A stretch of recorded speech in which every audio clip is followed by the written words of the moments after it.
त्याचबरोबर अंजली दमानिया यांनी काय प्रतिक्रिया दिल्या आहेत पाहूया.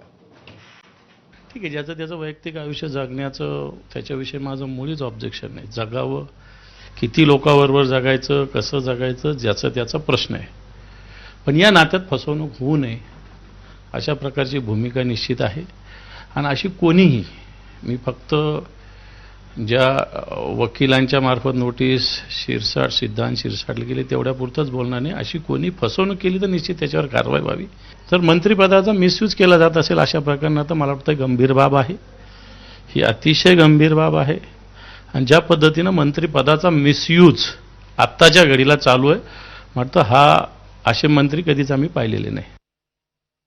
खूप दुर्दैव याचं वाटतं की एका मंत्र्याच्या मुलाने तिसरं लग्न केलं आणि ज्या मुलीशी लग्न केलं त्या मुलीला आता धमकवण्याचा प्रयत्न करण्यात येत आहे.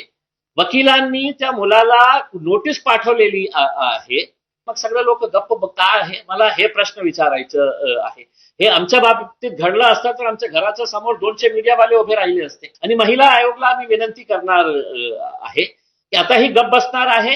रुपाली चाकणकर ताईला आम्ही हात जोडून विनंती करत आहे की ताई, ती मुली मुंबईमध्येच राहते, तिला जाऊन भेटा, सगळं जानकारी हासिल करा आणि तिला न्याय द्या.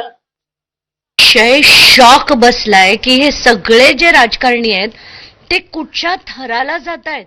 म्हणजे त्यांना एकतर म्हणजे बेशिस्तपणा सोडा, त्यांची आरेरावी सोडा, त्यांची लूट सोडा, पण आता कौटुंबिक छळ ते इतक्या मोठ्या प्रमाणावर एक नाही अशी एक एक सगळी उदाहरणं बाहेर येतात. ते बघून अतिशय शॉक बसला. माझे वडील कॅबिनेट मंत्री होणार आहेत म्हणून मी तुला तिथे घेऊन नाही जाऊ शकत, हे जे सगळं सांगितलं अतिशय गंभीर, अतिशय शॉकिंग आहे.